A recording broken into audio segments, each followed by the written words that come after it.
पापियों को पाप से है तारती, भाग्यवत भगवान की है आरती। जय हो। पापियों को पाप से है तारती, श्री भाग्यवत भगवान की है आरती। पापियों को पाप से है तारती, श्री भागवत भगवान की है आरती। पापियों को पाप से है तारती, पंचम वेद निराला, नव ज्योति जगाने वाला अमर ग्रंथ ये मुक्ति पंथ ये पंचम वेद निराला, नव ज्योति जगाने वाला। हरि नाम यही हरि नाम यही हरि नाम यही, जग के मंगल की है आरती। पापियों को पाप से है तारती, भागवत भगवान की है आरती। पापियों को पाप से है तारती,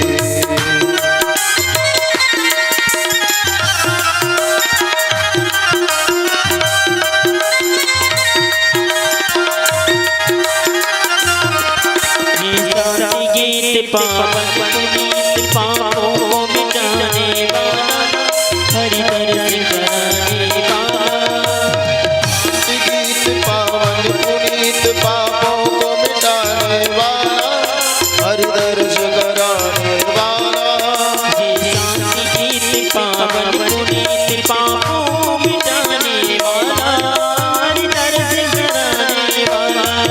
ये शांति गीत पावन पुनीत पापों को मिटाने वाला, हरि दर्श कराने वाला। सुख करनी दुख हरणी, सुख करनी है दुख हरणी, पापियों को पाप से तारती, भागवत भगवान की है आरती। पापियों को पाप से है तारती,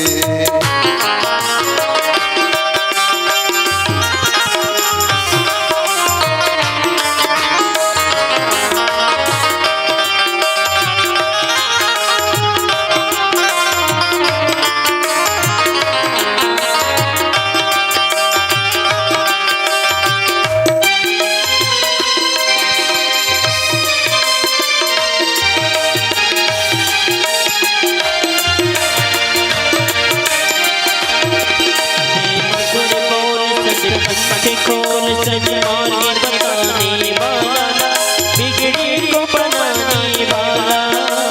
मधुर बोल सतपंथ खोल सन्मार्ग दिखाने वाला, बिगड़ी को बनाने वाला।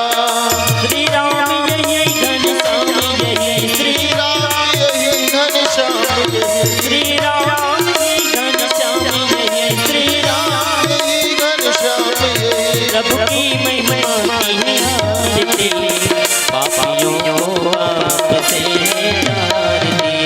भागवत भगवान की है आरती, पापियों को पाप से है तारती। कर्पूर गौरम करुणावतारम सदा शरणं हृदयारविन्दे भवभवानि सहितं नमामि।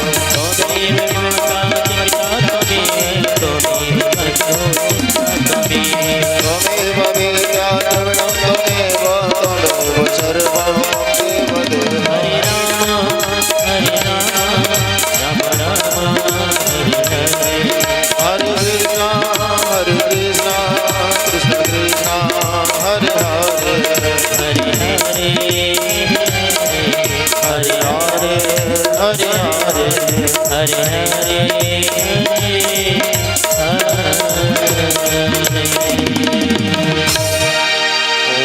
जलेन शीतलीकरणः पुष्पे देवाभिवन्दनम् आरोग्यात्मार्थयात्मापन्नं स्वच्चुर्वन्दनं पात्रमध्ये स्थितं तोयं भ्रामितं दैवोपरि अङ्गलग्नं मनुष्याणां सर्वं पापं व्यपूर्हति।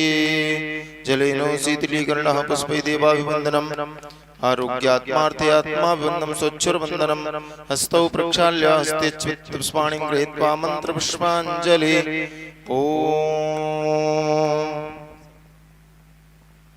ॐ जन्नेनो जन्ममे जन्तदेवास्तानि धर्माणि प्रथमान्यासन्न ते हनाकं हिमानः सजन्त यत्र पूर्वे साध्याः सन्ति देवाः हरिः ॐ एकदन्ताय विद्महे वक्रतुण्डाय धीमहि तन्नो दन्ते प्रचोदयात् हरिः ॐ गणाम्बिकायै च विद्महे कर्मसिद्ध्यै च धीमहि तन्नो गौरी प्रचोदयात् हरिः ॐ तत्पुरुषाय विद्महे महादेवाय धीमहि तन्नो रुद्रः प्रचोदयात् हरिः ॐ नन्दनन्दनाय विद्महे यशोदानन्दनाय धीमहि तन्नः श्रीकृष्णः प्रचोदयात् हरिः ॐ वृषभानुजायै च विद्महे कृष्णप्रियायै च धीमहि तन्नो श्रीराधा प्रचोदयात् शेवन्तिका बकुलचम्पकपाटलाब्जै पुण्यगजातगर्भीरशालपुष्पै बिल्वप्रबालतुलसीदलमञ्जरीभिः त्वां पूजयामि जगदीश्वर मे प्रसीद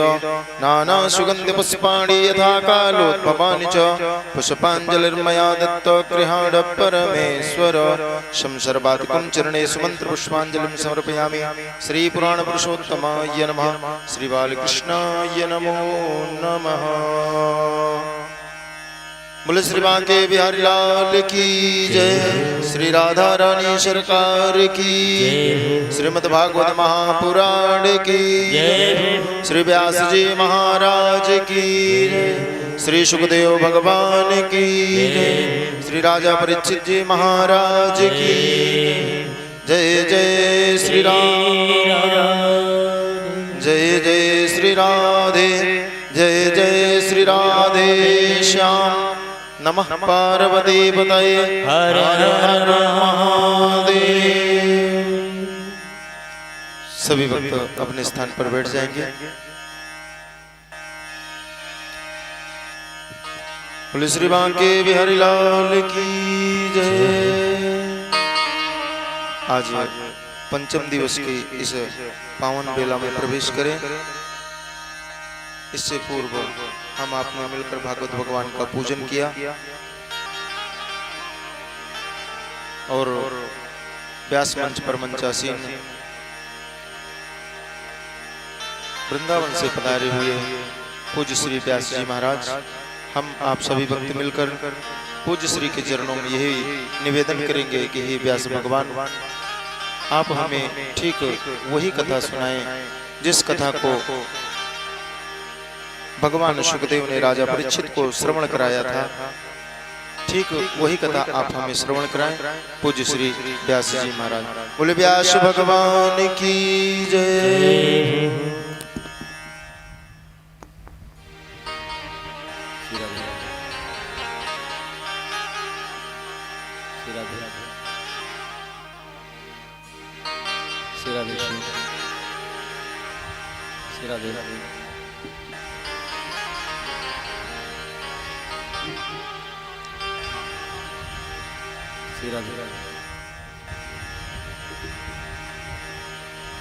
श्री राधे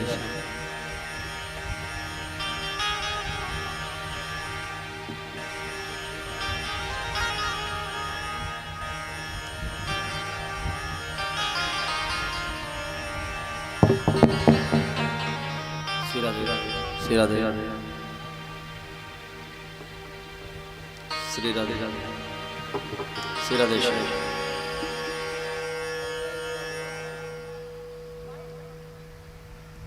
श्री राधे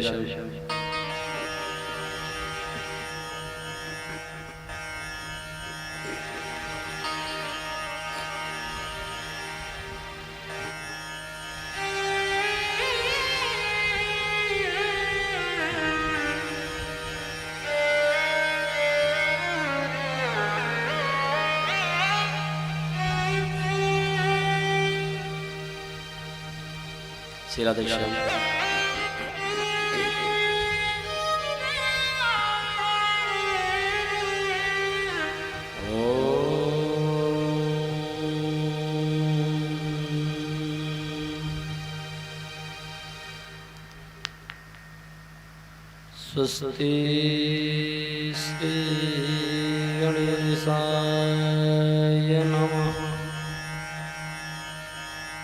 ॐ स्वस्ति श्री गणेशाय नमः। ॐ स्वस्ति श्री गणेशाय नमः। हेयं सदा परिभवगनमभीष्टदोहम्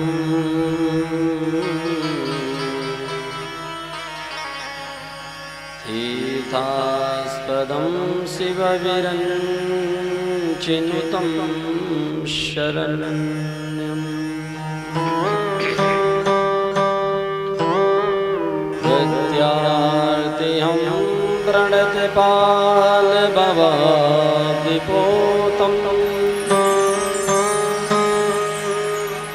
वन्दे महापुरुषते चरणारविन्दम्।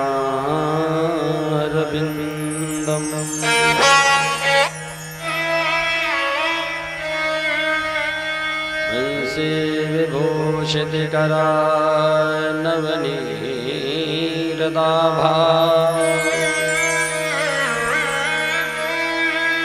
पीताम्बरादरुणबिम्बफलान्दरोष्टा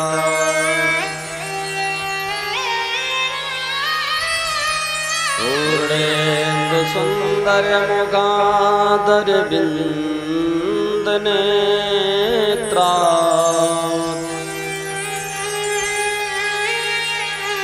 कृष्णात् परं किमपि तत्त्वमहं न जाने।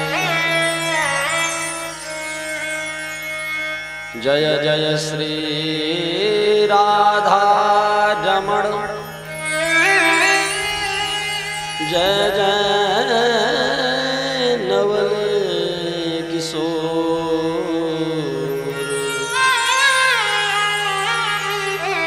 जय गोपी चित चोर प्रभु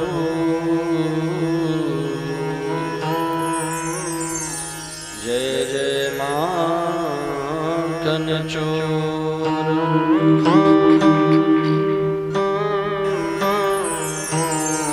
न गुरुरधिकं तत्त्वं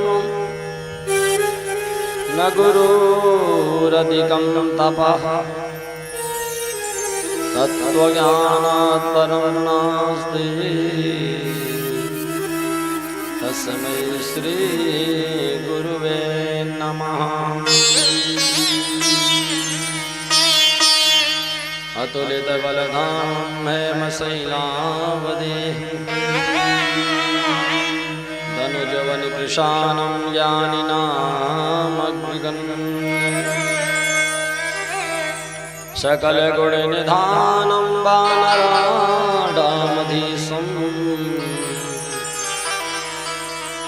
रघुपतिप्रियभक्तं वातजातं नमामि। गंगातरंगरमणीयजटाकलापं गौरी निरन्तरविभूषितवामभागं नारायणप्रियमनङ्गमदापहारम् वाराणसीपुरपतिं भज विश्वनाथं। नारायणं नमस्कृत्य नरं चैव नरोत्तमं देवीं सरस्वतीं व्यासं ततो जयमुदीरये। वंदे राधा रानी सरकार की जय हो, श्री सद्गुरुदेव भगवान की जय हो, सुखदेव जी महाराज की जय हो, श्रीमती गणेशनाथ सरकार की जय हो, श्री कांतानाथ सरकार की जय हो, ग्राम के देवी देवता भगवान की जय हो कुल देवी देवता भगवान की जय हो समस्त आवाहे देवी देवता भगवान की जय हो अनंत बलवंदन नंदलाल महाराज की जय हो भैरो बलबेला की जय हो शीतला माई की जय हो श्री वासुदेव भगवान की जय हो जय जय श्री राधे।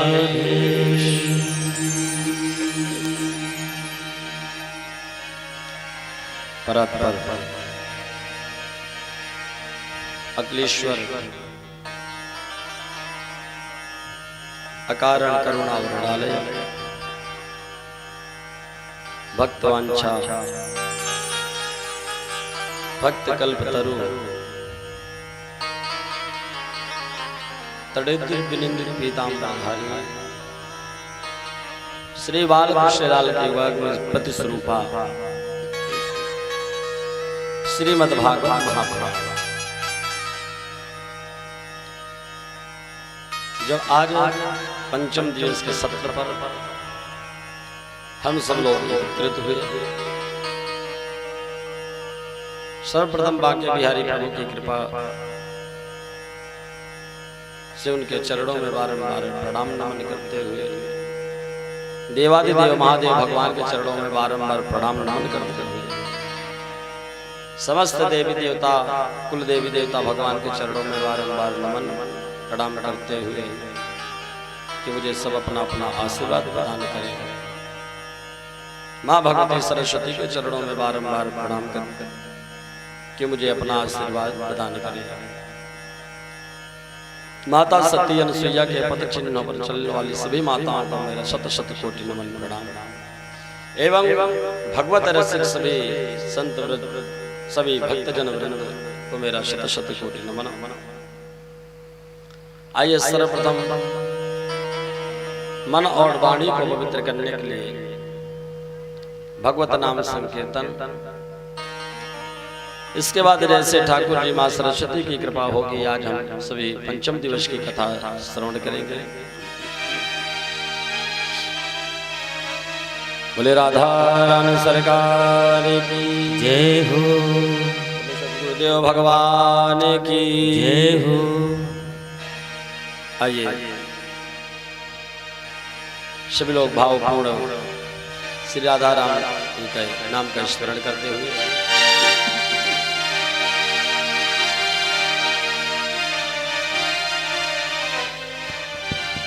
जय राधे जय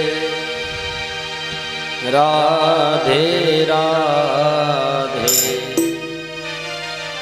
जय राधे जय श्री राधे जय राधे जय राधे राधे जय राधे जय श्री राधे जय राधे जय राधे राधे जय राधे जय श्री राधे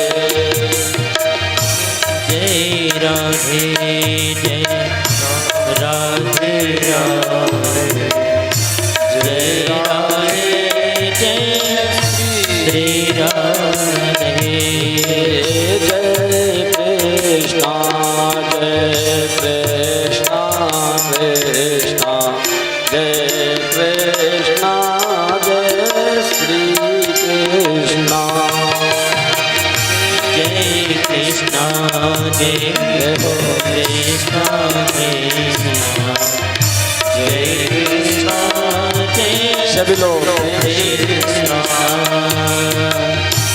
जय राधे जय राधे राधे जय राधे जय श्री राधे।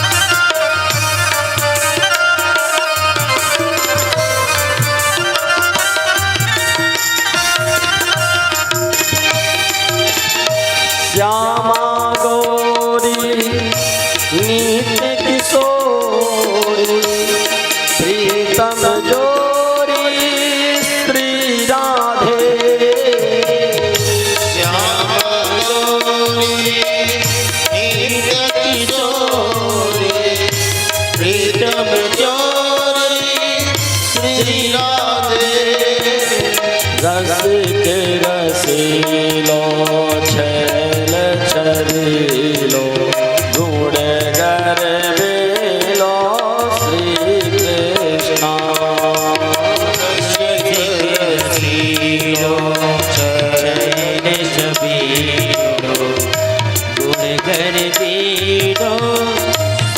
कृष्ण जय राधे जय राधे राधे जय राधे जय श्री राधे जय राधे राधे राधे जय राधे जय श्री राधे हो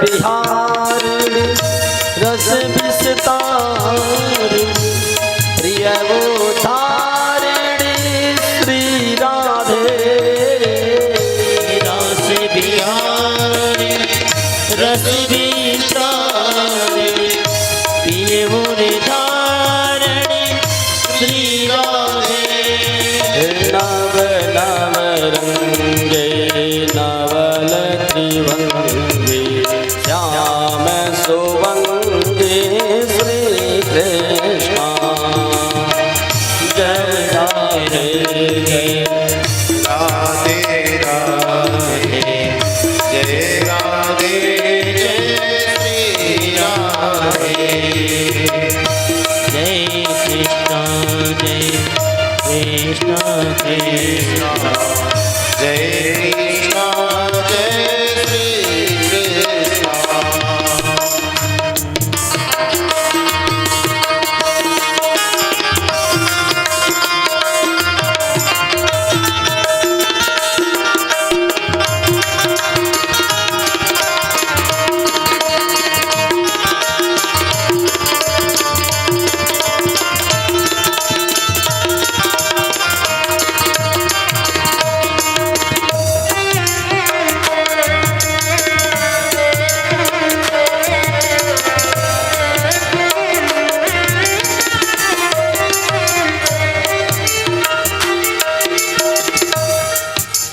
प्राण प्यारी रूप उजारी अति सुकुमारी श्री राधे प्राण प्यारी रूप पुजारी अति सुकुमारी श्री राधे नयन मनोहर महामोदकर सुंदर वरतर श्री कृष्ण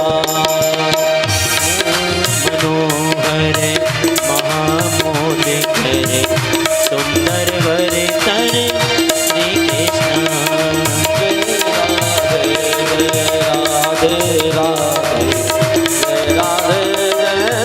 राधे जय श्री राधे जय राधे जय राधे राधे जय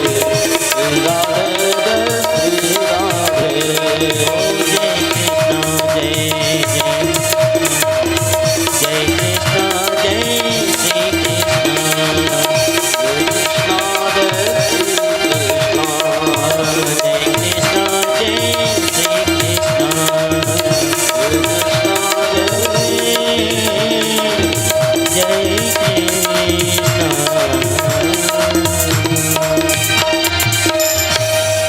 भक्तवत्सल भगवान की जय हो, बोले मोर मुकुट वाली बंसी वाले की जय हो, बोल दे राधा रानी सरकार की जय हो, बोल दे मोहन प्यारी की जय हो, श्री राधा रमण सरकार की जय हो, जय जय श्री राधे। राधे। सभी लोग प्रेम से बोलेंगे राधे राधे।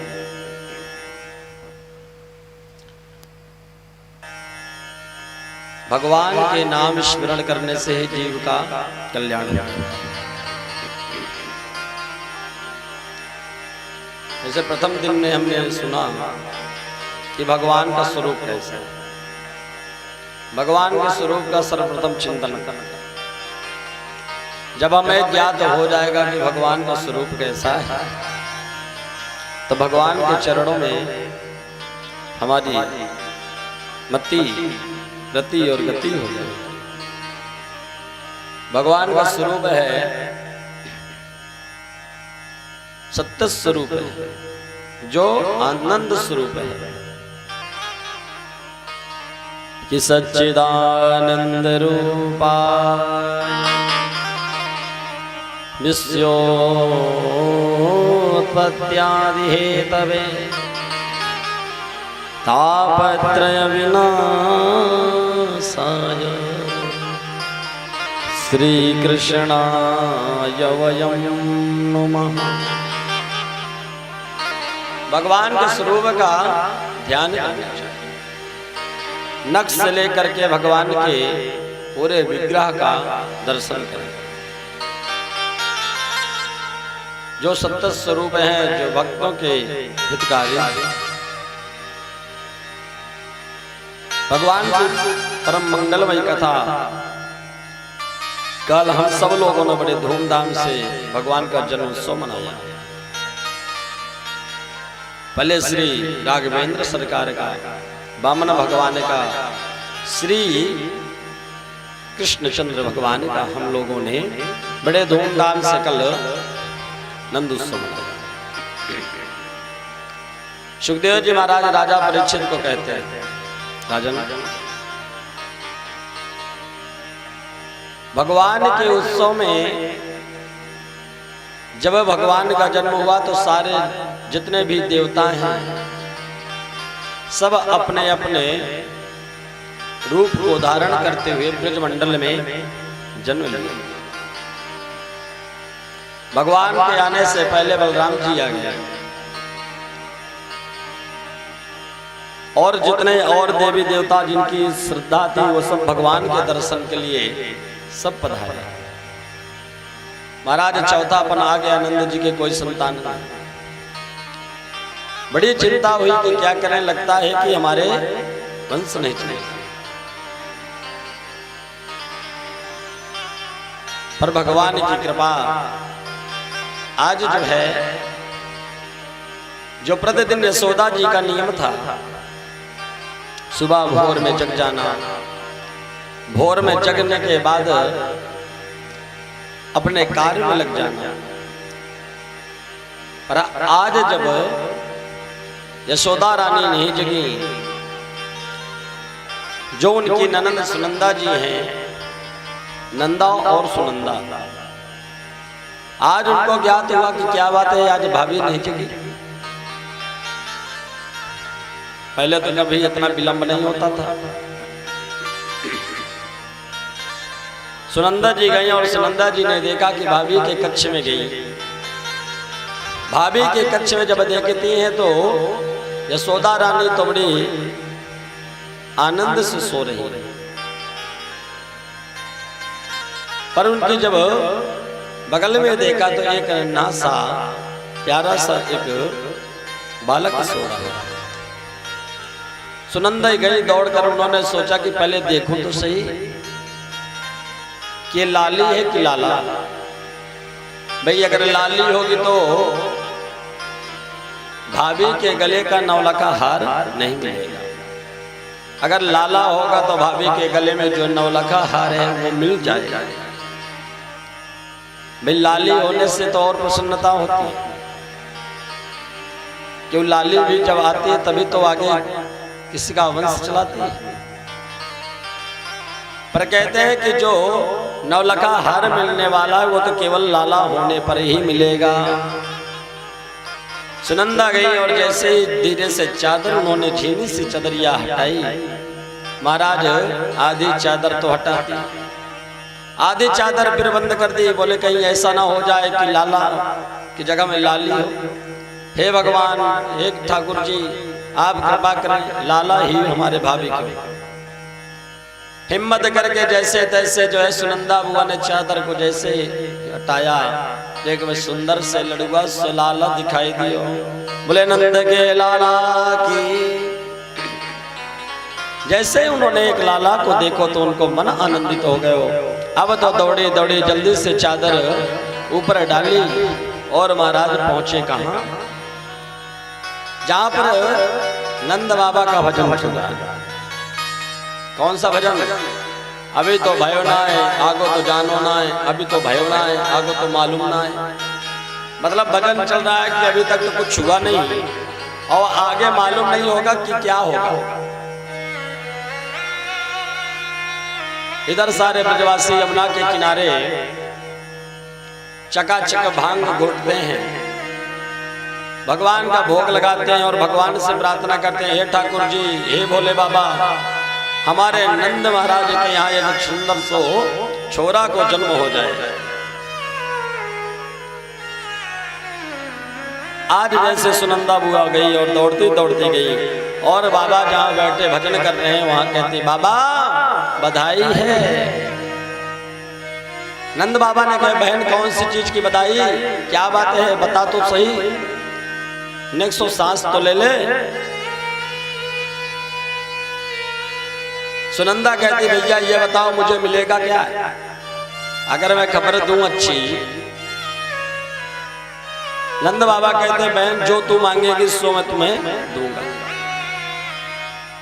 सुनंदा बुआ ने कहा कि भैया तो आपकी पूजा सफल है गई, ब्राह्मण को अनुष्ठान सफल है गयो और भगवान की कृपा से एक सुंदर सो लाला को जन्म भयो है। अब तो महाराज नंद बाबा बड़े प्रसन्न हुए। जो 75 वर्ष के आयु के नंद बाबा थे, महाराज आज ऐसा प्रतीत होता है, सुखदेव जी कहते हैं जैसे नंद बाबा 16 वर्ष के हो गए। पर नंद बाबा दौड़ के नहीं गए। नंद बाबा ने सुनंदा को कहा, बहन मैं थोड़ी देर बाद आता हूं, मैं जा करके पहले ब्राह्मणों को अपने पूर्वजों की पूजा कर लूं और अपने पूर्वजों की पूजा करने के बाद अंतिम श्राद्ध करने के बाद ही आऊंगा। देखिए यहाँ पर नंद बाबा बताना चाहते हैं कि बालक का जन्म होता है और बालक के जन्म होने के बाद सोवर जब लगती है जब आप वहां पर प्रवेश करेंगे। पर यहाँ पर सूचना मिली तो नंद बाबा उस समय पूजन करने जा रहे हैं और अपने सारे पूर्वजों का नंदिम श्राद्ध कराया। इसके बाद बाबा आए, ब्राह्मणों को बुलायो, सुंदर बगलबंदी पहनी, सुंदर थापक हुआ चंदन लगायो, अपने आंखन में काजल लगाए और सुंदर सिर पर पगड़ी बांधी। नंद बाबा कहते हैं सारे ब्रजवासियों, देखो ब्रजवासियों कैसा लग रहा हूं। ब्रजवासी कह रहे, बाबा आज तो आप दूल्हा लग रहे हैं, ऐसा प्रतीत होता है जैसे आप 75 वर्ष के ना हो करके 20 वर्ष के हो गए। महाराज ब्राह्मणों को बुला के स्वस्ति वाचन करायो है कि वाचे त्वा स्वस्ति नयनम जात कर्मात्मजस्य वै कारयामास विधवत पितृदेवर्चनम तथा। बाबा ने आकर के ब्राह्मणों को बुलायो, स्वस्ति वाचन करायो। सारे ब्राह्मण आए। अब ब्राह्मणों को सुंदर बाबा ने दक्षिणा दी। सारे ब्राह्मणों ने लाला को आशीर्वाद दियो कि बाबा तेरो लाला जुग जुग जी। महाराज जब तक सारी गोपियों को मालूम चल गया कि नंद के यहाँ छोरा को जन्म भय है, अब तो जितने ब्रज 84 कोस के लोग सुनते जा रहे हैं, क्योंकि नंद बाबा गोकुल के राजा हैं। जैसे जैसे सबको मालूम चल रहा है, सब सुंदर सज धज के चल रहे हैं। जो बूढ़े हैं वो भी सज धज रहे हैं, जो नवयुवतियां हैं वो सज रही हैं।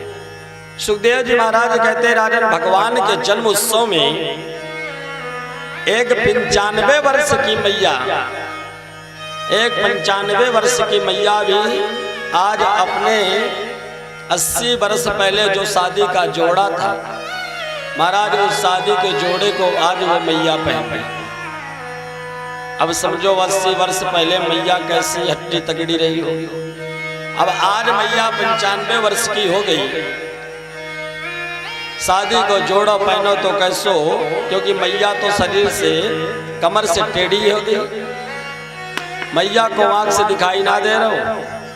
मैया ने भी सुंदर श्रृंगार कर रही कि गोप्या संरेष्ट मणिकुंडल निष्ठ कंठा चित्रांबर पति शिखा च्युत माल्य वर्षा नंदालयं सुबलया व्रजते विरेजु व्यालोल कुंडल पयोधर हार शोभा।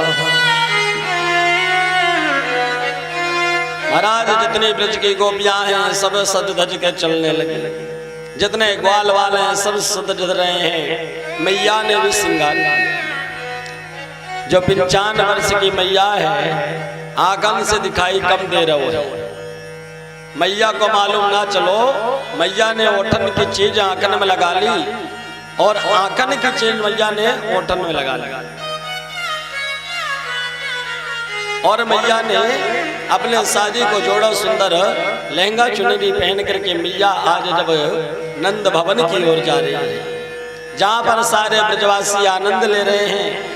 चंदन को सुंदर बड़े बड़े लोना बना रहे हैं, माखन को लोना बना रहे हैं, जिसमें दही में हल्दी डाल करके और सुंदर एक दूसरे के ऊपर वो कीच मचा रहे हैं। कितना सुंदर भाव है सारे ब्रजवासियों को कि आज ब्रजराज राजा को जन्म भयो। आज सारे ब्रजवासी कहते हैं कि प्रभु आज नहीं नाचेंगे, आज नहीं सजे धजेंगे तो कब करेंगे, कि आज ब्रजराज को लाला को जन्म भयो, छायो मोद भयो अति सुखदाई है। अनाचे सुर किन्नरी और अप्सरा चाह भरी, बाजत मृदंग झांझ ढोल भी सवाई है।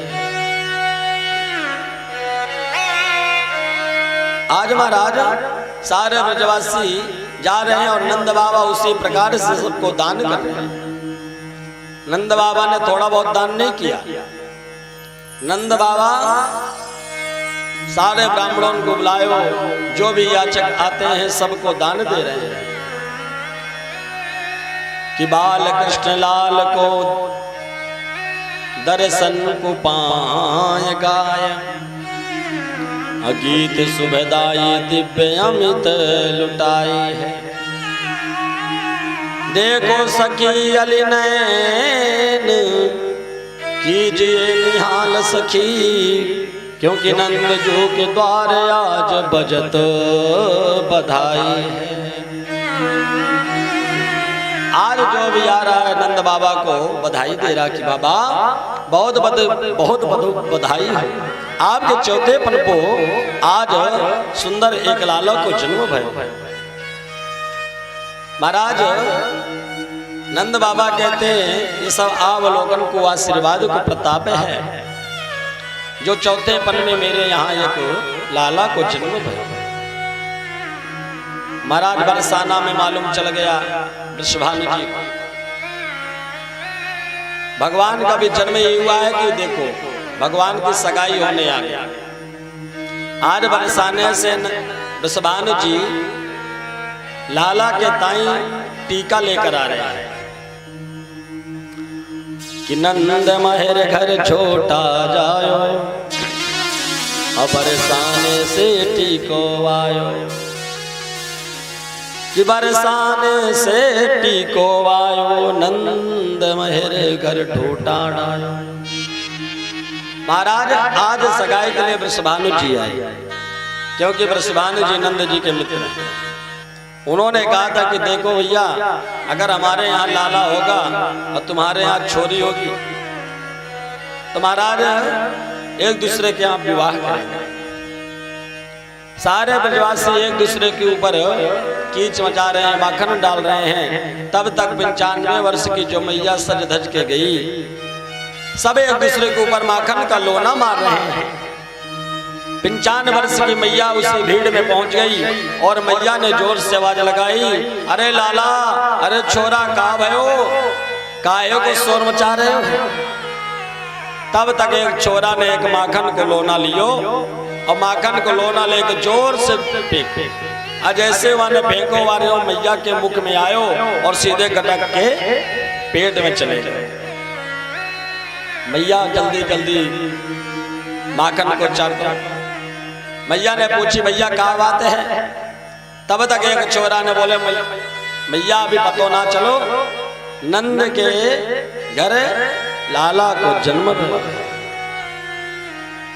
आज सारी जितनी गोपियां हैं सब सद रट रही हैं कि मैंने मेहंदी रचाई रे कृष्ण नाम की।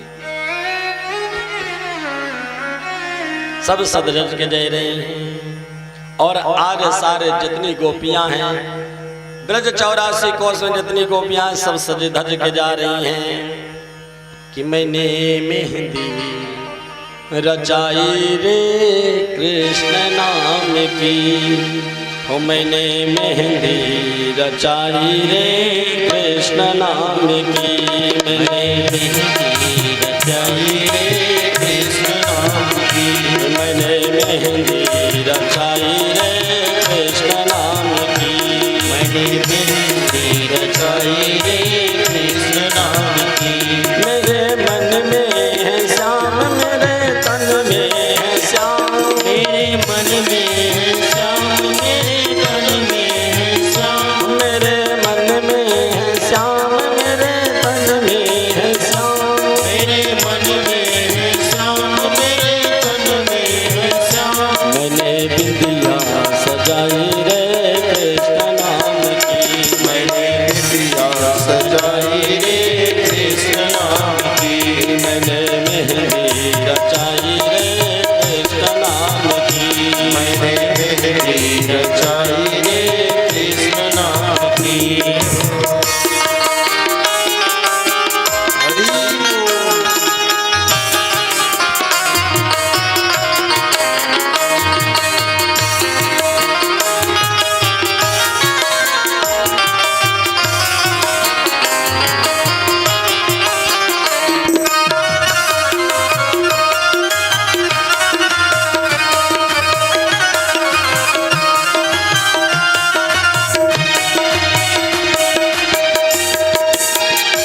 मेरे अलकों में श्याम, मेरे पलकों में श्याम। मेरे अलकों में श्याम, मेरे पलकों में श्याम। मेरे अलकों में श्याम, मेरे पलकों में श्याम। मेरे अलकों में श्याम, मेरे पलकों में श्याम। मैंने नतनी सजाई रे कृष्ण नाम की। मैंने नतनी सजाई रे कृष्ण नाम की। मैंने मेहंदी लगाई रे कृष्ण नाम की। मैंने मेहंदी लगाई रे कृष्ण नाम की।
सजाई रे कृष्ण नाम की, मैंने बिंदिया सजाई रे कृष्ण नाम की, मैंने बिंदिया सजाई रे कृष्ण नाम की, मैंने बिंदिया सजाई रे कृष्ण नाम की।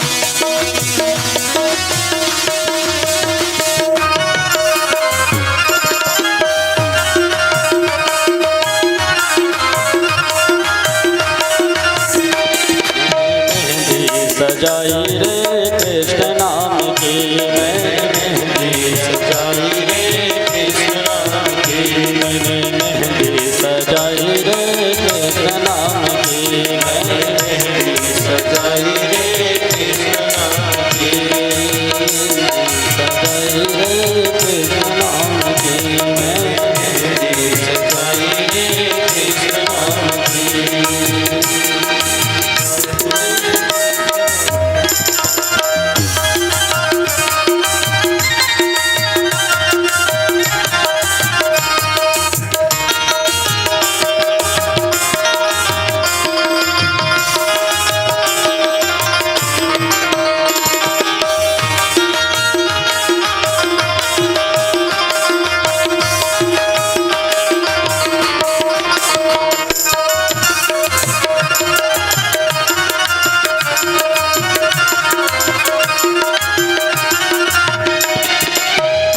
मेरे नैनों में श्याम, मेरी बहनों में श्याम, मेरी नैनों में श्याम, मेरे बहनों में श्याम, मेरे नैनों में श्याम, मेरी बहनों में श्याम, मेरी नैनों में श्याम, मेरे बहनों में श्याम। मैंने सिंदूरा लगाया रे कृष्ण नाम की, मैंने सुरमा लगाई रे कृष्ण नाम की, मैंने मेहंदी लगाई रे कृष्ण नाम की, मैंने मेहंदी लगाई रे कृष्ण नाम की, मैंने मेहंदी लगाई रे कृष्ण नाम की, मैंने मेहंदी लगाई रे कृष्ण नाम की, मेरी मेहंदी लगाई रे कृष्ण नाम की, मैंने मेहंदी लगाई रे कृष्ण नाम की।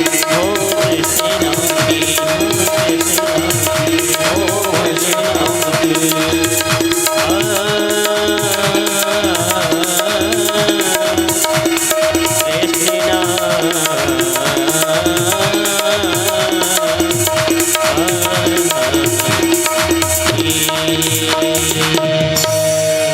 बोले नंद के लाला की जय हो। आज जितनी गोपियां हैं सब सतझट करके 16 श्रृंगार करके भगवान के दर्शन के लिए जाए, और नंद बाबा उसी प्रकार के सारे ब्रजवासियों को, याचकों को दान दे रहे हैं, बधाई लुटा रहे हैं। कैसी बधाई लुटा रहे हैं? सुखदेव जी महाराज कहते हैं कि नंदास्त्वत्मज उद्पन्ने जाता लादो महामना, आहूय विप्रान् वेदज्ञान् स्नातः सुचिरलंकृतः। सुखदेव जी महाराज कहते राजन, आज नंद बाबा महान मन वाले हो, क्योंकि उनके यहाँ आज आत्मज का जन्म हुआ। दान क्या कर रहे हैं? आहूय विप्रान वेद ज्ञान, जितने विप्र देवता आए वेद ध्वनि किए, स्नाता सुचिरलंकृता, और सुंदर सबको दान दे रहे हैं, तिल के पहाड़ बना रहे हैं। महाराज ऐसे पहाड़ नहीं जिसमें रत्नों से सुसज्जित करके उसको ब्राह्मणों को दान करें। और क्या दान कर रहे हैं? गौदान कर रहे हैं कि देनो नाम नियतो प्रादात् विप्रेभ्यः समलंकृते तिलादीन सप्तरत्नौघ साधको मामराव्रता। नंद बाबा ने आज 7 सुवर्ण के सुंदर 7 तिल के पहाड़ बनाए। उनमें हीरे जवाहरात मोती मूंगा स्वर्ण रख के आज ब्राह्मणों को दान किया। और जो गौदान कर रहे हैं वो ऐसे नहीं, जिन्हों गौओं का दान कर रहे हैं बढ़िया सुंदर सिंह स्वर्ण से सुसज्जित कर रहे हैं, उनके खुर चांदी से मढ़वा करके सुंदर वस्त्र धारण करा के और पूरा श्रृंगार का सामान सजा करके श्रृंगार और तब जो है गोदान कर। महाराज आज सारे ब्रजवासी बड़े आनंदित हो रहे हैं, सारे ब्रजवासी सारी गोपियां प्रमुदित हो रही हैं। हल्दी अबीर गुलाल मिलाकर के सब एक दूसरे पर खींच मचा रहे हैं। सुखदेव जी महाराज कहते हैं राजन ये उत्सव ऐसा प्रतीत होता है जैसे 6 महीने तक ये जन्मोत्सव बराबर चलता है, किसी को भी ज्ञात नहीं हुआ। पर महाराज सब तो आए, पूरे ब्रजवासी सज धज करके आए। अगर कोई नहीं आया तो वह है रोहिणी। बोलो राधे राधे। रोहिणी जी उत्सव में सम्मिलित नहीं हुई। क्यों? राजा परीक्षित पूछते प्रभु सब जब सम्मिलित हुई तो रोहिणी जी उस उत्सव में क्यों नहीं सम्मिलित हुई? सुखदेव जी महाराज कहते राजन, जिस स्त्री का पति विपत्ति में फंसा हो, किसी कष्ट में हो, उस स्त्री को ज्यादा श्रृंगार करके और हर जगह उत्सव में सम्मिलित नहीं होना चाहिए। क्योंकि जो वसुदेव जी हैं वो कारागार में बंद हैं। इसलिए रोहिणी जी श्रृंगार नहीं किया, उत्सव में सम्मिलित नहीं हुई और वहीं से बैठकर आशीर्वाद दे रही। तब तक यशोदा जी पहुंची। नंद बाबा गए और कहा भाभी आज तो हमारे लाला को जन्म है, हम आपको बुलाने आए हैं, आप कृपा करके उस उत्सव में चलें। रोहिणी जी ने मन में विचार किया कि संसार के लोगों के उत्सव में सम्मिलित हो या ना हो, पर जब भगवान का जन्मोत्सव हो, भगवान का प्राकट उत्सव हो, तो उस प्राकट उत्सव में अवश्य सम्मिलित होना चाहिए।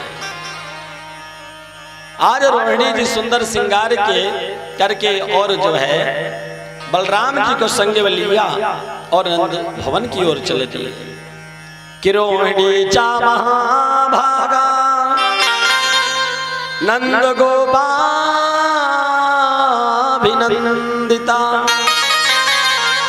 गचरद दिव्यवासः कंठाभरण भूषिता। आज सुंदर श्रृंगार करके आज नंद भवन की ओर रोहिणी जी चलती, जहां पर सब उत्सव मना रहे हैं और जहां पर भगवान कन्हैया पलना झूल रहे हैं। बलराम जी को संग में लेकर गई। बलराम जी भगवान कृष्ण को देखा और जहां पर कन्हैया पलने में लेटे हुए, बलदाऊ जी गए और कन्हैया के पलने को पकड़ लिया और धीरे धीरे जो है झोटा देने लगे। सुखदेव जी महाराज कहते राजन इस दृश्य को देखो। आज उस ब्रह्म के लिए आज बलराम जी जैसे ही कन्हैया को देखा और तुरंत पलने में धीरे धीरे कन्हैया को झुलाने लगे। इस दृश्य को देख करके रोहिणी जी यशोदा जी बड़ी आनंदित हुई और कह रहे कि देखो सखी किस प्रकार से कन्हैया कैसे झुला रहे हैं।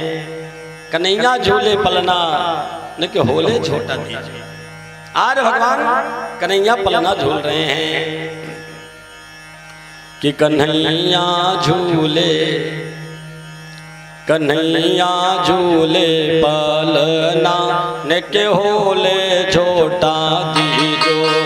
कन्हैया ले पलना न के होले छोटा दीजो। कन्हैया झूले पलना न के होले छोटा दीजो। न के होले छोटा दीजो सखी रे दोय रे छोटा दीजो।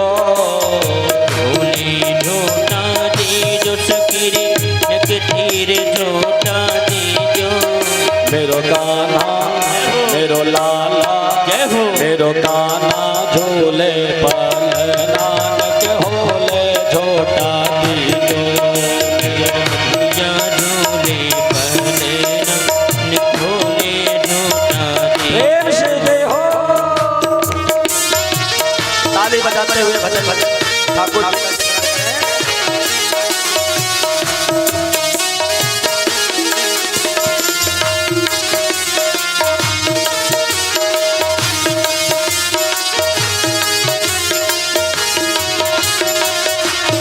बोले नंद के लाला की।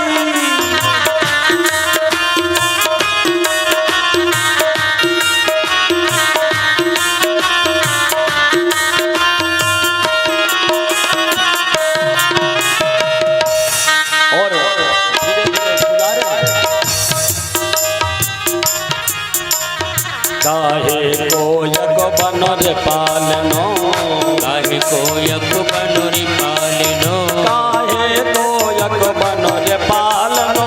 काहे कोयक बनोरी पालनो। काहे के जय हो। काहे के जय हो। काहे के लागे फूल नानक होले छोटा दीजो। काहे के लागे फूल नानक होले छोटा दीजो। नक होले छोटा दीजो सखी रे धीरे छोटा दीजो। होले छोटा दीजो सखी रे धीरे छोटा दीजो। ओ मेरो लाला जय हो। मेरो कान्हा हरि बोल। मेरो लाला झूले पलना नक होले छोटा दीजो।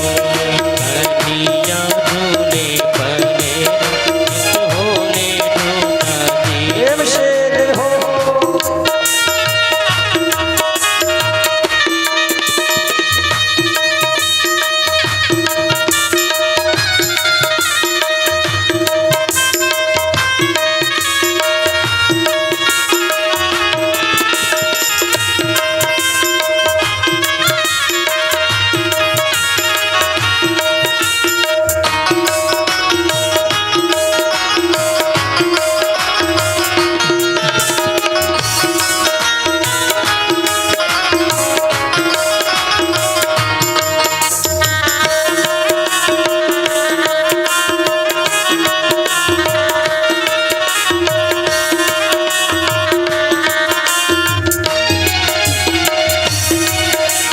सोने कोयक बनर पालनो। सोने कोयक बनोरी पालनो। सोने कोयक बनर पालनो। सोने कोयक बनोरी पालनो। रेशम के जय हो। रेशम के जय हो। रेशम के लागे फूंद नानक होले छोटा दीजो। रेशम के लागे फूल नानक होले के होले छोटा दीजो सखी रे धीरे छोटा दीजो।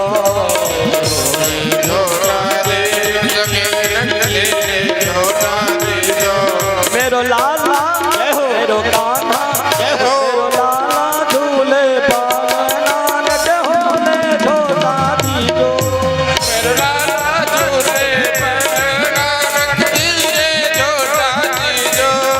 कन्हैया झूले पलना के होले छोटा दीजो।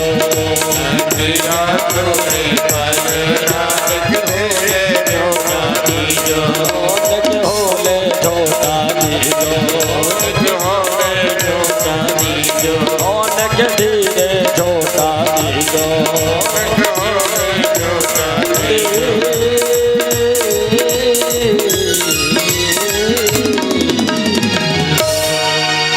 बोले नंद के लाला की जय हो।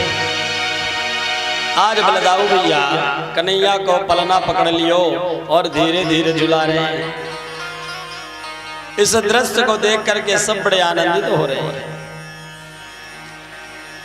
नंद बाबा उसी प्रकार से दान कर रहे हैं।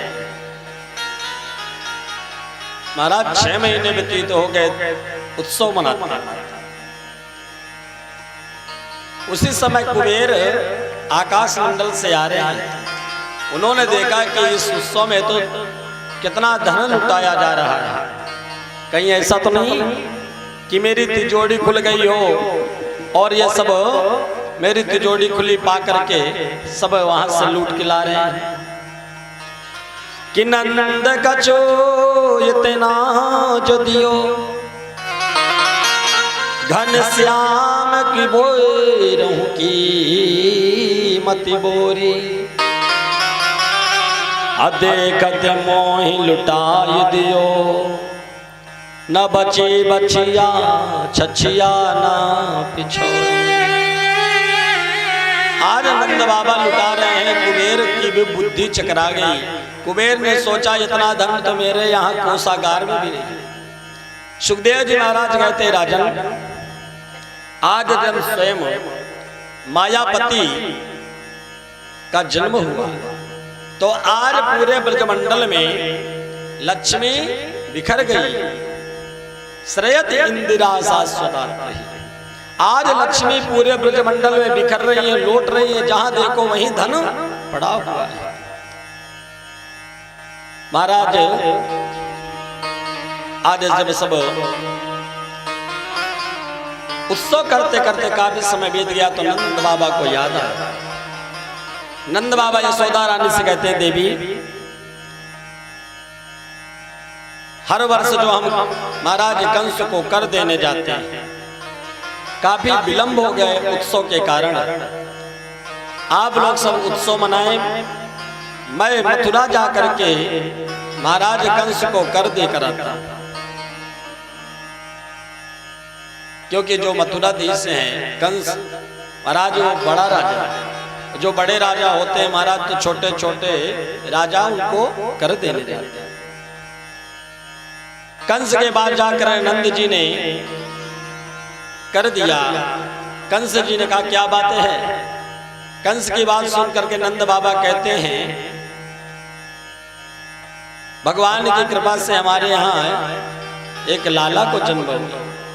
कंस ने कहा कि ये तो बहुत अच्छी बात है नंद जी, क्योंकि आपके चौथे पन में आपके पुत्र हुआ। नंद बाबा कहते हैं कि आप अपना आशीर्वाद जरूर बनाए रखें। कंस ने आशीर्वाद दिया कि आपका पुत्र दीर्घायु होगा, यही हमारा आशीर्वाद है। अब कंस को क्या मालूम कि मेरा ही काल वही है जिसको मैं आज आशीर्वाद दे रहा हूं। कर देने के बाद जब नंद जी जाने लगे तो वसुदेव जी से मुलाकात हुई। उस समय के लिए कुछ समय के लिए जो है कंस ने बंदी गृह से उनको मुक्त कर दिया कि यहो देव की पुत्र कंसे न बहवो हतः एक विशिष्ट वरजा कन्या साप्य दिवम। दोनों मित्र हैं, दोनों एक दूसरे से मिले। नंद बाबा ने कहा कि मुझे बहुत कष्ट हुआ, मुझे बहुत दुख हुआ कि आपके जितने भी पुत्र हुए सब उस दुष्ट कंस ने मार दिए, और एक कन्या भी हुई, उस कन्या को भी नहीं छोड़ा। वो कन्या आकाश मंडल में जाकर के और विंध्यवासिनी के रूप में पर्वत विद्यमान हो गई। भगवान की बहन है जो विंध्याचल में निवास करती है। यशोदा गर्भ संभवा, जो रानी यशोदा के गर्भ से जिनका जन्म हुआ। वसुदेव जी कहते हैं कोई बात नहीं प्रभु जो करते हैं वो अच्छा करते हैं। महाराज नंद बाबा कहते हैं कि आप चिंता बिल्कुल मत करें, आपका एक पुत्र तो हमारे यहाँ सुरक्षित है, पर मेरे पुत्र को भी आप अपना ही पुत्र मानिए। वसुदेव जी कहते हैं इसमें मानने वाली बात क्या है, आपका पुत्र भी मेरा ही तो है। वसुदेव जी कहते हैं ऐसा करो नंद बाबा, आप तुरंत गोकुल के लिए प्रस्थान करें, क्योंकि मेरी ज्योतिष के हिसाब से गोकुल में कोई बहुत बड़ी आपत्ति आने वाली है। नंद बाबा वहां से प्रस्थान किए। महाराज यहाँ कंस ने पहले ही पूतना को भेज दिया। महाराज पूतना कौन है? जब से वो देवी कह कर गए कि तेरा काल ब्रजमंडल में पैदा हो गया है, आज कंस ने अपने मंत्रियों को बुलाया, जितने भी अरिष्टासुर, धेनुकासुर, बेवासुर सबको बुलाया। सब बैठे हैं। सब ने कहा कि भाई किस प्रकार से अपने शत्रु का वध करें। सब ने अपना अपना परिचय, अपनी अपनी बातों को रखा। उसी सभा में पूतना आई। पूतना ने कंस से कहा कि भैया मैं आपके शत्रु को ब्रजमंडल में जहां कहीं भी पैदा होगा मैं उसको मार दूंगा। कंस ने कहा तू कैसे जा सकती है, क्योंकि तेरा जो स्वरूप है इतना विकराल है, तेरे एक एक डेढ़ इंच के तेरे बड़े बड़े दांत हैं, और तेरा ये काला स्वरूप है, कौन तुझे अपने घर में घुसने देगा। पूतना ने कहा भैया चिंता मत करो, उसकी व्यवस्था हो जाएगी। बोले कैसे? पूतना कहती है आज के समय में व्यवस्था अच्छी हो गई है। कितना काला व्यक्ति हो, कितना काला व्यक्ति हो, और वो थोड़ा सा डेंटिंग पेंटिंग करा लेता है जरा ब्यूटी पार्लर में जा करके, तो महाराज उसका चेहरा बिल्कुल क्लीन हो जाता है। बोलो राधे राधे। पूतना ने कहा हम भी चले जाएंगे ब्यूटी पार्लर, और ब्यूटी पार्लर में जा करके अपने चेहरे को ही बदल देंगे। थोड़ी देर के लिए पूतना बाहर गई और महाराज सुंदर श्रृंगार किया और साड़ी पहन करके, और जो उसके डेढ़ इंच के दांत हैं उनको जरा सही करके आ गई। कंस के सभा में जब घूंघट काट के गई, कंस ने कहा ये कौन देवी आ गई, कौन, आपका परिचय क्या है? पूतना ने कहा भैया जब आप मुझे नहीं पहचान पाए तो मुझे गोकुल और ये मथुरावासी क्या पहचान पाए। कंस ने कहा वाह बहन तू तो बहुत कमाल की निकली। कंस ने कहा ठीक है बहन तुम जा, और जा करके मेरे शत्रु को भी मार दे। आज पूतना भेष बदल करके गई और ब्रज 84 कोस में जितने बालक थे महाराज सबको धीरे धीरे अपने स्तनों में काल कुटक नामक विष लगा करके गई, और ब्रजमंडल में सारे बच्चों को जो 1 महीने तक के थे सबको मार दिया। पर पूतना जब आ ही रही थी तब देखा कि ये बहुत लंबी लंबी भीड़ जा रही, कतारें जा रही है। महाराज पुत्रा ने सोचा जरूर कोई उत्सव की बात होगी, मैं भी जाकर के इस उत्सव में सम्मिलित हो सकता है कोई बालक का जन्म हुआ हो, कोई बचना नहीं चाहिए। पूतना ने अपना स्वरूप धारण करके गोपियों के बीच में चल दी, श्रृंगार करके चल दी। सुखदेव जी महाराज करते हैं जैसे कि स्वयं लक्ष्मी जी जा रही है, इतना सुंदर श्रृंगार किया। सारी गोपियों ने सोचा जरूर ये यशोदा रानी की बहन होगी या तो कोई रिश्तेदार नहीं होगी, इसके संग चलेंगे तो हमें भी लाला के दर्शन जल्दी ही हो जाएंगे। पूतना ने सोचा कि इनके संग में पीछे पीछे चलूंगा। सारी गोपियों ने कहा कि बहन कहाँ जा रही हो? बोले मैं भी नंद भवन जा रही हूँ, पर मुझे रास्ता मालूम नहीं है। गोपियों ने कहा रास्ता तो हम बता देंगे, पर हमारी एक शर्त है, जैसे तू अंदर जाएगी तो हमको भी अंदर बुला लेगी, क्योंकि हम भी लाला के दर्शन करना चाहते हैं।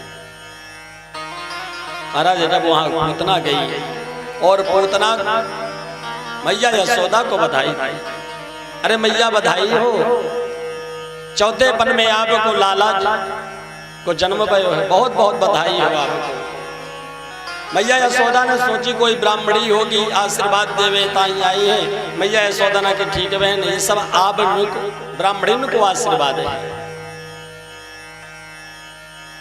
और यशोदा रानी कहते हैं कि आज से पहले मैंने आपको कभी देखा नहीं।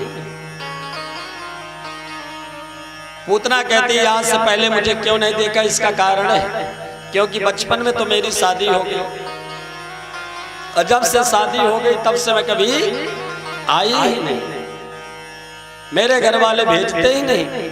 यशोदा रानी कहती है तो आज कैसे आना हुआ?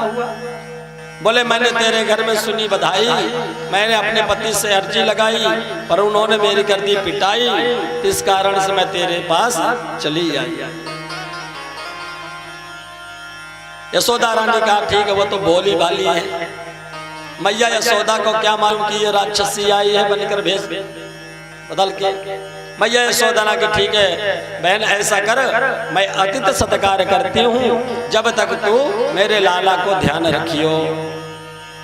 पूतना कहती है मैं ध्यान रखने के ताई तो आई हूँ इतनी दूर से। यशोदा रानी को कहती है यशोदा तू तो जा अपने अतिथि सत्कार कर, सब का सत्कार कर, मैं तेरे लाला की देखभाल करूंगा।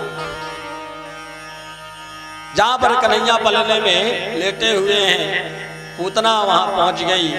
सुखदेव जी महाराज कहते हैं जैसे ही पूतना पहुंची और भगवान की ओर देखा तो सारी माया लुप्त हो गई, क्योंकि भगवान के सामने जो मायापति है, मायापति के सामने कोई माया नहीं चलती।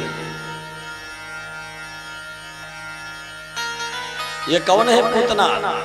ये अज्ञान रूपी ही माया है, अविद्या रूपी ये पूतना है। महाराज भगवान को कन्हैया को पलने से उठाया और अपनी गोदी में रख, और जैसे ही गोदी में रखा भगवान को, महाराज भगवान ने अपने नेत्र बंद कर लिए।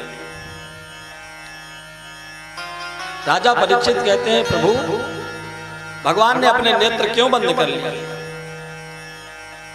सुखदेव जी महाराज कहते हैं भगवान इसलिए अपने नेत्र बंद कर लिए राजन कि 24 अवतार में 2 ही अवतार मेरे मुख, एक राम अवतार और एक कृष्ण अवतार। पर रामावतार जब मेरा जन्म हुआ तो उसमें सबसे पहले मुझे एक स्त्री का वध करना पड़ा।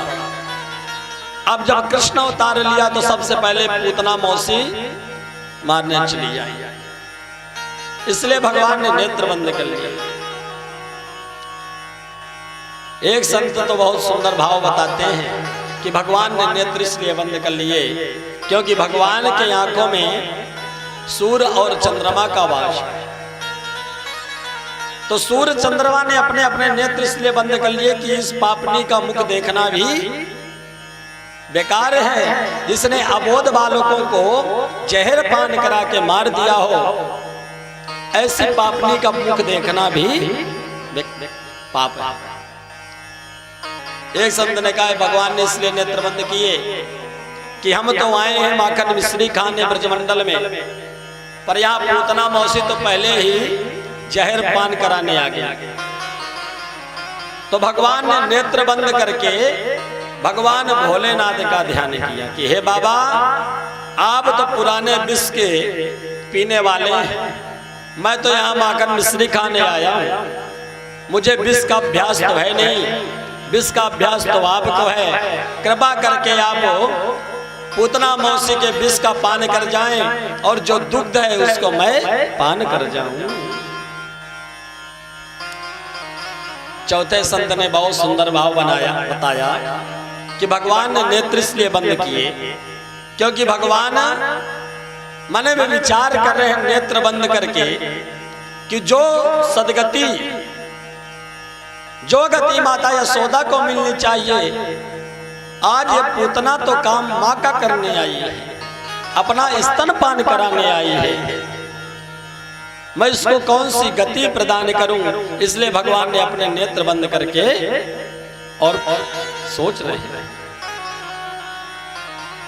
अपनी गोदी में लटाया भगवान कन्हैया को और पूतना ने सोचा कि जल्दी से इसको मार दूं और ये लास्ट है जिसको मारने के बाद मैं यहां से चली जाऊं। गोदी में लेकर स्तनपान कराने लगी। स्तनपान कराने लगी। स्तनपान कराते कराते महाराज 1 मिनट हो गया, 2 मिनट हो गया।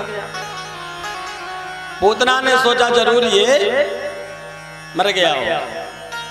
जैसे ही पूतना ने देखा तो भगवान तो बढ़िया सुंदर टुकुर टुकुर अपने नेत्रों से देख रहे हैं। पूतना ने सोचा जरूर गड़बड़ हो गया, मैंने इस स्तन में नहीं जहर लगाया, मैंने तो दूसरे स्तन में जहर लगाया है। किया हो बकीयम स्तन कालकूटम जिघांसया पात यदा प्रसाद। ये जो विष है ये कोई साधारण नहीं, कालकूटक नाम विष है। इसकी बूंद नहीं, केवल स्पर्श मात्र से जीव की मृत्यु हो जाती है। जैसे स्तन पूतना ने बदला और भगवान दूसरा स्तन पान करने लगे, तो जो छोटे से बालक होते हैं उनकी एक आदत होती है, माँ का स्तन पान करते पर एक हाथ से माँ के दूसरे स्तन का स्पर्श करते हैं। और भगवान कन्हैया ने पूतना के संग ऐसा ही किया। पूतना ने कहा कि अभी तक ये नहीं मरा, लगता है कोई माया भी है। पूतना ने कहा कि छोड़ दे छोड़ दे छोड़ दे। भगवान कन्हैया कहते हैं मौसी जी, जिसको हम एक बार पकड़ लेते हैं उसको कभी छोड़ते नहीं हैं। किसा मुंज मुंजल मित प्रभाषणी निस्पीड्यमाना खिल जीव बरमणि विभद्र नेत्रे चरणौ भुजो मुहुः प्रसन्न गाता क्षिपति रुरोदः। पूतना ने जोर जोर से चिल्लाया, छोड़ दे छोड़ दे छोड़ दे। भगवान कन्हैया कहते हैं मौसी, जिसको हम एक बार पकड़ लेते हैं उसको हम छोड़ते नहीं। पहले तो जीव को पकड़ते नहीं, और जिस जीव का हम हाथ पकड़ लेते हैं जब तक उसको सद्गति नहीं प्रदान करते तब तक उसको बीच में छोड़ने वाले नहीं हैं। पूतना ने सोचा कि नेक्स्ट आज को बालक, और ये आज को बालक है तो बड़ों के जैसे बोल रहा है, जरूर ये कोई माया भी है। पूतना ने सोचा कि अगर मैं वास्तविक रूप में आ जाऊं और यहां से लेकर के दौड़ करके मथुरा तक पहुंच जाऊं तो महाराज कंस का जो शत्रु है वो पहुंच जाएगा कंस जी के पास। जैसे ही विराट अपना विकराल स्वरूप धारण किया और विकराल स्वरूप धारण करके दौड़ने लगी, महाराज उसी समय भगवान ने उसके प्राणों का कर लिया। जैसे ही भगवान ने प्राणों को खींच लिया, पूतना का शरीर गिर गया जहां पर कंस की बगिया थी। महाराज कहते हैं 18 किलोमीटर की सारी बगिया के जितने पेड़ पौधे थे सब ध्वस्त हो गए। बोलिए पूतना वर्धन भगवान की। भगवान ने पूतना का उद्धार किया, और जब पूतना का विकराल स्वरूप गिरा तो कंस की जितनी बगिया थी महाराज चट चट करके सारे पेड़ पौधे सब ध्वस्त हो गए। मैया यशोदा दौड़ पड़ी, सारी गोपियां दौड़ पड़ी, सारे ग्वाल बाल दौड़ पड़े, क्योंकि गोकुल में नंद बाबा तो है नहीं। जब बाहर आकर के देखा तो विकराल स्वरूप पड़ा हुआ है पूतना का, और पूतना के वक्षस्थल पर भगवान कन्हैया खेल रहे हैं। मैया यशोदा मूर्छित गिर पड़ी। सारे ब्रजवासियों ने सीढ़ी लगाई और सीढ़ी लगा करके पूतना के वक्षस्थल से भगवान कन्हैया को नीचे लाए।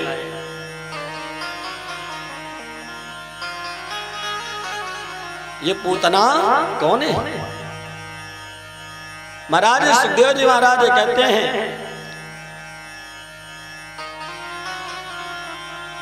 आज जब पूतना के शरीर से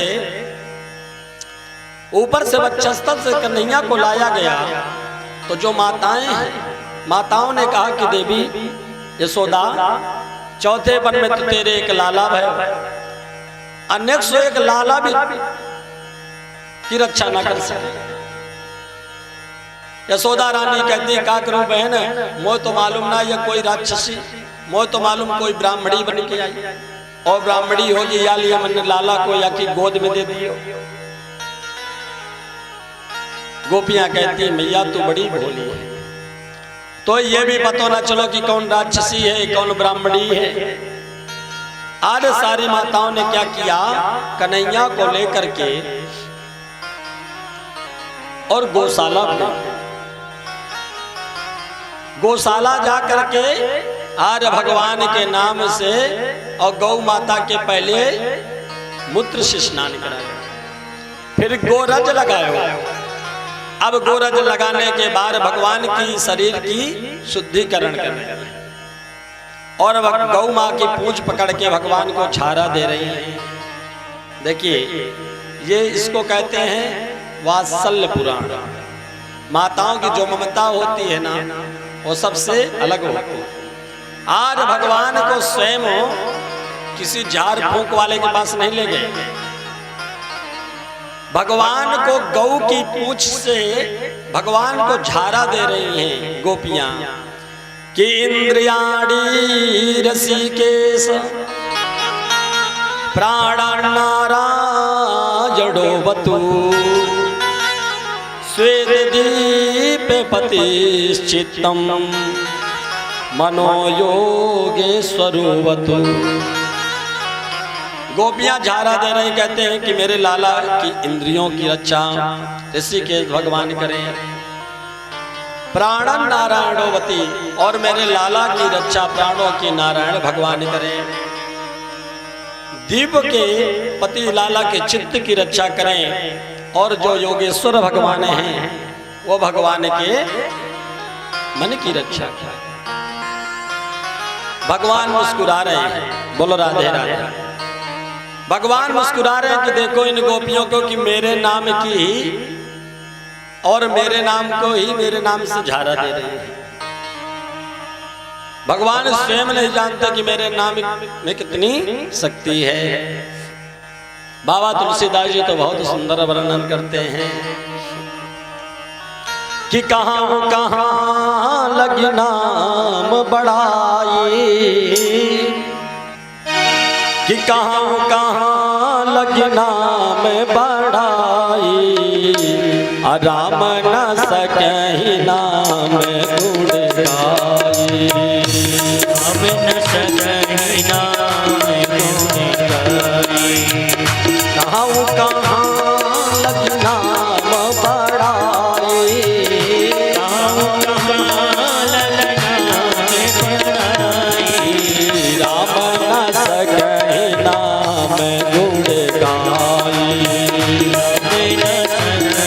नाम गुण गाई, राम न सके नाम गुण गाई।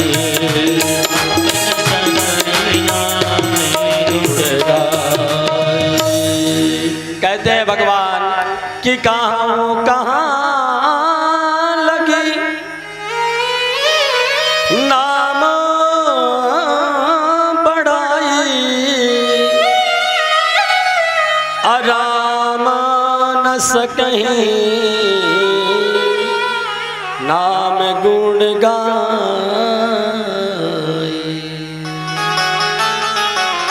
आज सभी माताएं भगवान को झारा दे रही हैं, कहते क्रीडंतम पातु गोविंद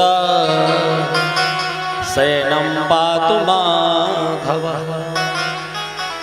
भगवान को झारा देने के बाद सारी गोपियां कन्हैया को ले गई नंद भवन। आज गौ माता की पूंछ से आप समझें कि गौ माता की कितनी शक्ति है। गौ माँ 33 कोटि के देवता जितने भी हैं सब गौ माता के शरीर में वास करते हैं।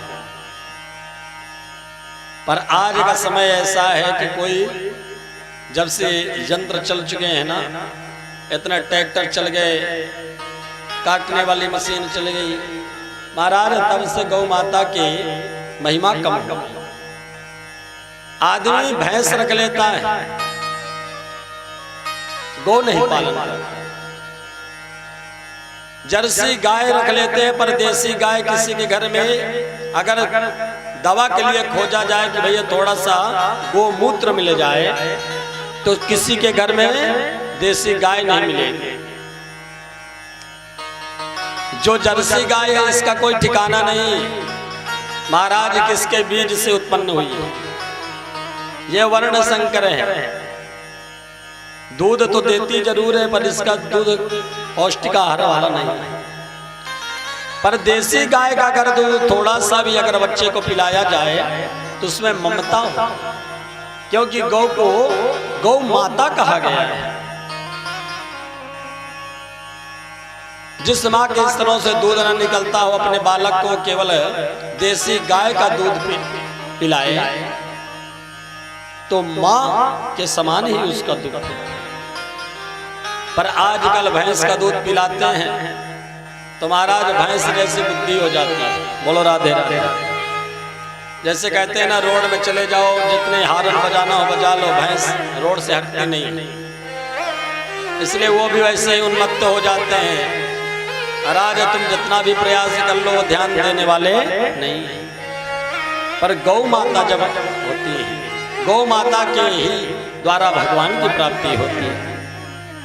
कि जब गाय नहीं होगी,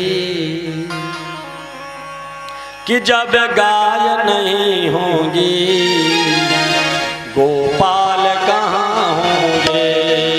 जब गाय नहीं होगी, गोपाल कहाँ होंगे।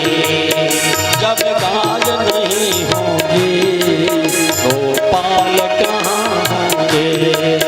जब गाय नहीं होगी, गोपाल कहाँ होंगे। जब गाय नहीं होगी, गोपाल कहाँ होंगे। जब गाय नहीं होगी, गोपाल कहाँ होंगे। हर एक समस्या का, हर एक समस्या का समाधान कहाँ होंगे। हर एक समस्या समाधान कहाँ होंगे। जब गाय नहीं होगी, गोपाल कहाँ होंगे। जब गाय नहीं होगी, गोपाल कहाँ होंगे। जब घर घर में फिर भी, जब घर घर में तब भी, गोपाल कहाँ होंगे। जब नहीं होगी, गोपाल कहाँ होंगे। जब गाय नहीं होगी, गोपाल कहाँ होंगे। जब गाय नहीं होगी, गोपाल कहाँ होंगे। गोपाल कहाँ होंगे, गोपाल कहाँ होंगे।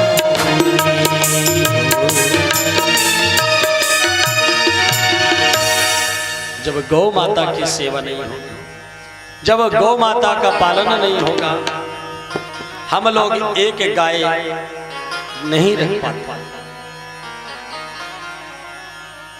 गौ माता में ज्यादा खर्चा नहीं है, केवल उसको आप चारा दो, हरा चारा ना मिले केवल भूसा दे दो।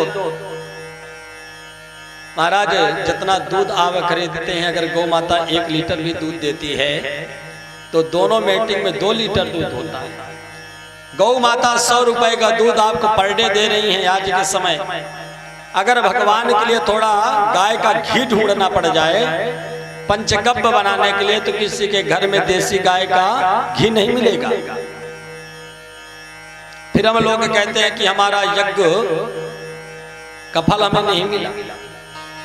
देसी गाय के दुग्ध से भगवान का अभिषेक होता है, देसी गाय के घी से अभिषेक होता है, देसी गाय के मूत्र से पंचगव्य बनता है।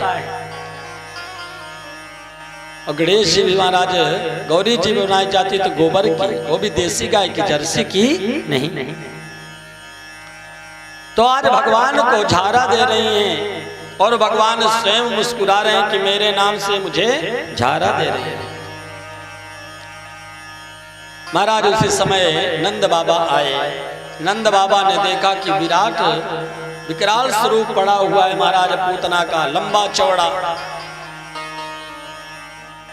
सारे ब्रजवासी गए और ब्रजवासियों ने कहा बाबा देख लो, इतनी बड़ी राक्षसी आ गई थी हमारे गोकुल में। अब इसका करें क्या? नंद बाबा ने कहा कि अब करना क्या है, इसके शरीर के टुकड़े बनाओ। नहीं हो सकता, जितने पेड़ ये अपनी चिता की व्यवस्था स्वयं करके आई है। जितनी कंस के बगिया के वृक्ष थे महाराज, सब गिर गए थे, उन सब वृक्षों को ले जा करके और वहीं काट के पूतना के शरीर में रख दिया और उसमें आग लगा दिया। सुखदेव जी महाराज कहते हैं जैसे ही आग लगी तो पूरे गोकुल में सुगंध फैल गई। राजा परीक्षित कहते हैं प्रभु, जाग की राक्षसी थी और जो अबोध बालकों को मारने वाली थी, तो उसके शरीर में आग लगने से तो दुर्गंध आनी चाहिए। ये सुगंध क्यों? कि पूतना लोक बालघ्नि राक्षसी रुद्रासना अजघासया पिहरे स्तनं दत्त्वा पद सद्गतिम्।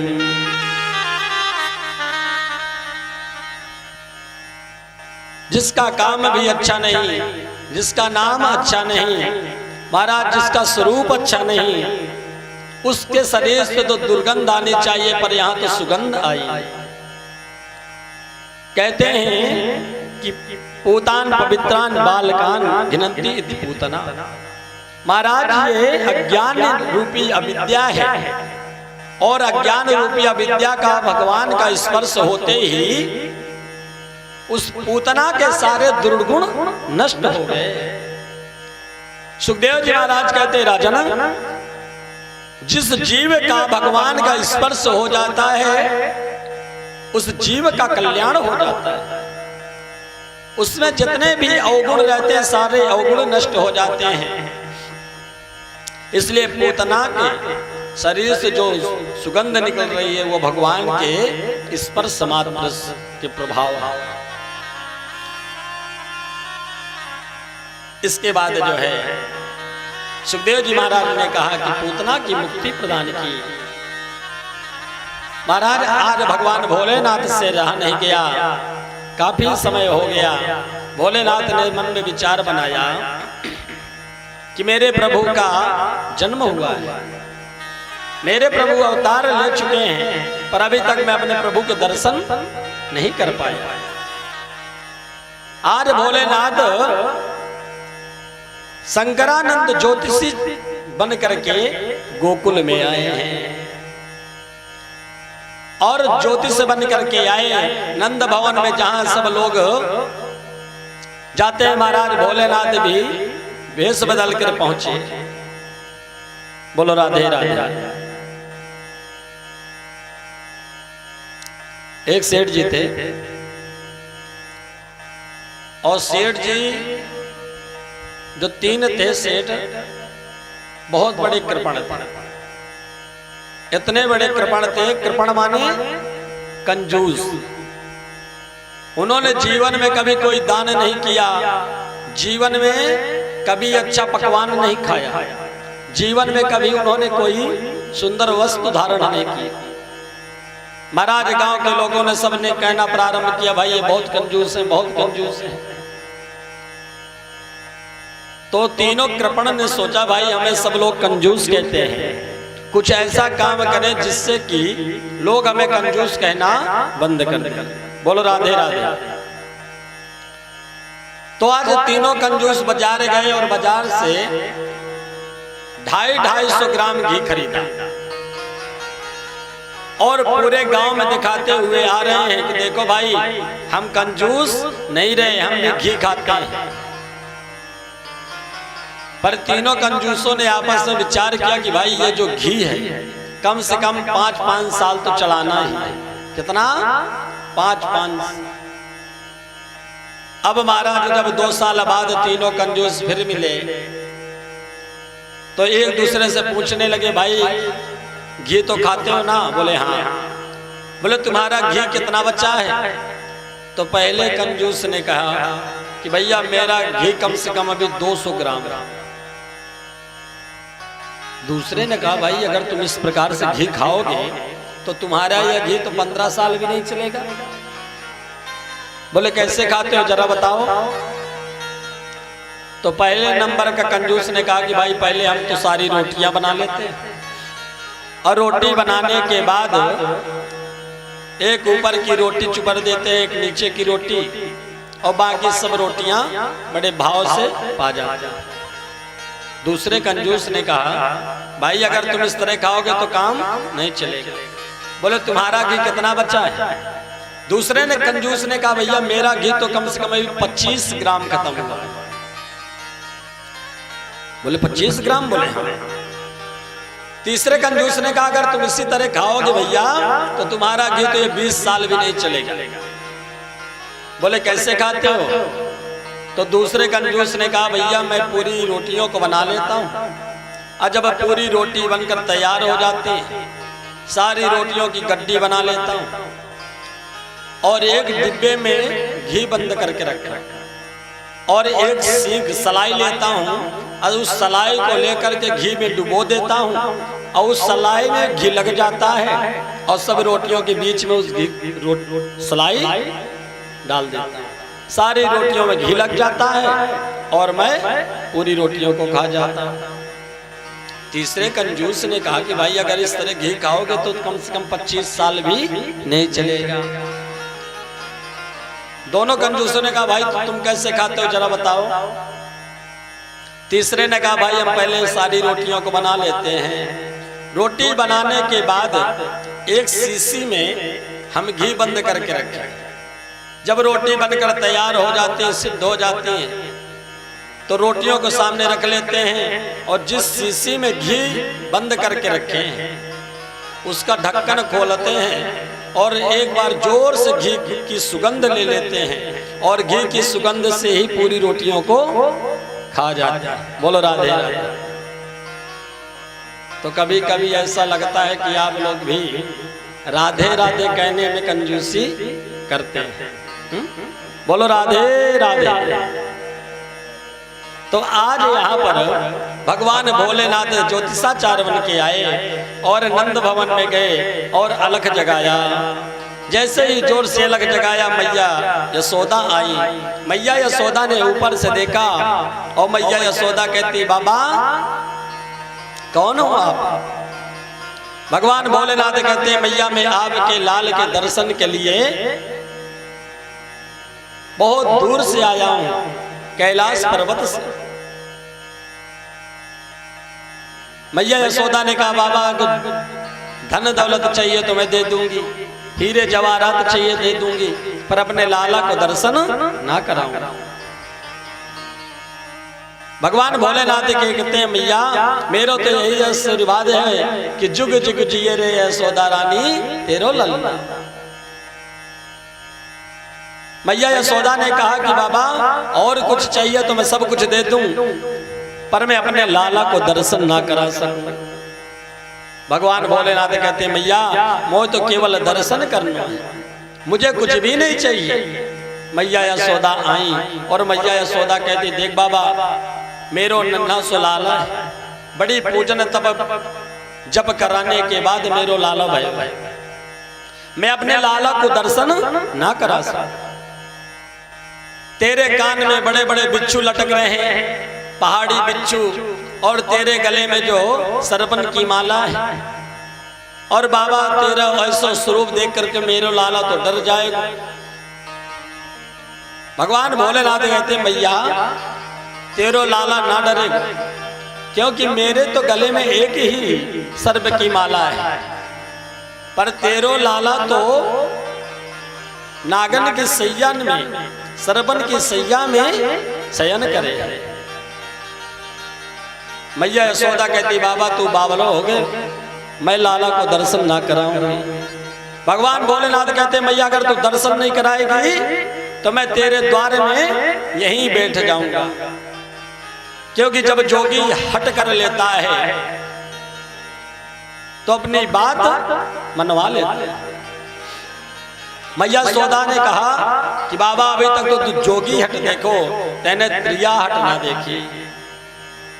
मैया यशोदा कहती है जब त्रिया हट में आ जाती है तो सारे योगियों का भी जो है, सब योगियों को भी हारना पड़ जाता है। भोलेनाथ कहते हैं तो मैया दर्शन नहीं कराएगी? बोले बिल्कुल नहीं कराऊंगी, तुझे हीरे जवाहरात जो भी चाहिए मैं दे दूंगी, भोजन सामग्री चाहिए दे दूंगी, पर मैं अपने लाला को दर्शन ना कराऊंगी। भगवान भोलेनाथ कहते हैं मैया तेरे द्वार में बैठ जाऊंगा, आज नहीं तो कल तेरा लाला बड़ा होगा, जब द्वार से निकलेगा तब मैं दर्शन कर लूं। मैया यशोदा कहती मेरे एक द्वार थोड़ी है, मेरे 9 द्वार हैं, मैं इस द्वार के लिए हमेशा के लिए बंद कर दूंगी, ये द्वार कभी खोलूंगी ही नहीं, तू तो इस द्वार में बैठे रह जा। भगवान भोलेनाथ ने सोचा मैया तो बड़ी हठी है, ये दर्शन ना कराएगी। भगवान भोलेनाथ वहां से निराश होकर के चल दिए, और निराश होकर के जब भोले बाबा पहुंचने लगे तो भगवान से स्मरण किया, वृक्ष के नीचे बैठ गए और भगवान भोलेनाथ से कहते हैं भोलेनाथ के प्रभु मैं इतनी दूर से आपके दर्शन के लिए आया, पर आप मुझे दर्शन भी नहीं देंगे, लगता है बिना दर्शन के ही मुझे जाना पड़ेगा। इधर भगवान भोलेनाथ स्मरण ही कर रहे हैं कि आज गोकुल की ब्रज गलियों में, आज गोकुल की ब्रज गलियों में नाच जोगी मतवाला, आज बिरज की ब्रज गलियों में नाच जोगी मतवाला, आज बिरज की ब्रज गलियों में नाच जोगी मतवाला। अलख निरंजन खड़ा पुकारे, देखूंगा आनंद का लाला, अलख निरंजन खड़ा पुकारे, देखूंगा आनंद का लाला। ओम नमः शिवाय, हरि ओम नमः शिवाय, ओम नमः शिवाय, हरि ओम शिवाय।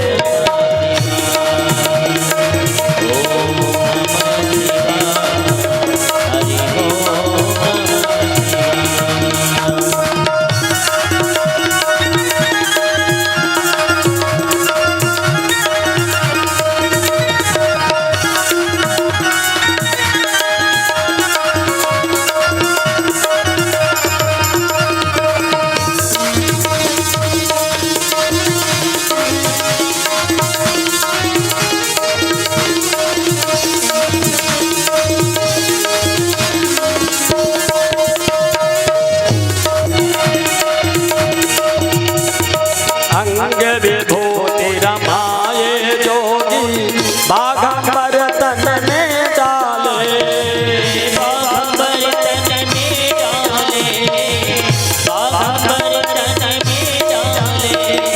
अंग विभूति रमाए जोगी, बाघंबर तन में डाले, बाघंबर तन में डाले, बाघंबर तन में डाले।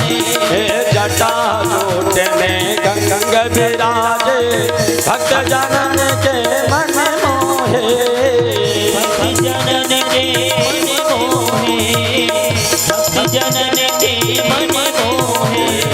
मस्तक पर श्री चंद्र विराजे, गले में सरपन की माला, आज गोकुल की ब्रज गलियों में नाच जोगी मतवाला।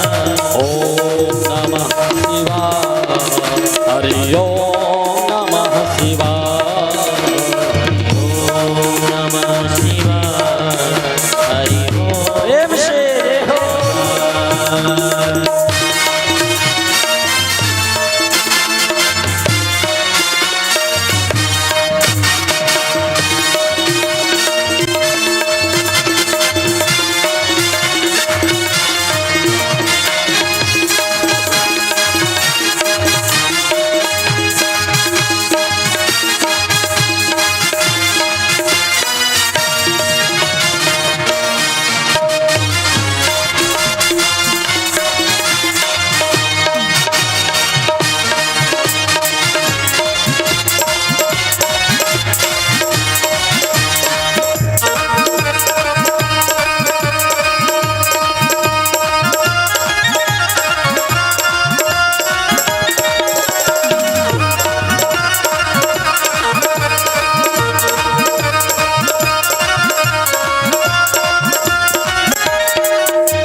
की माला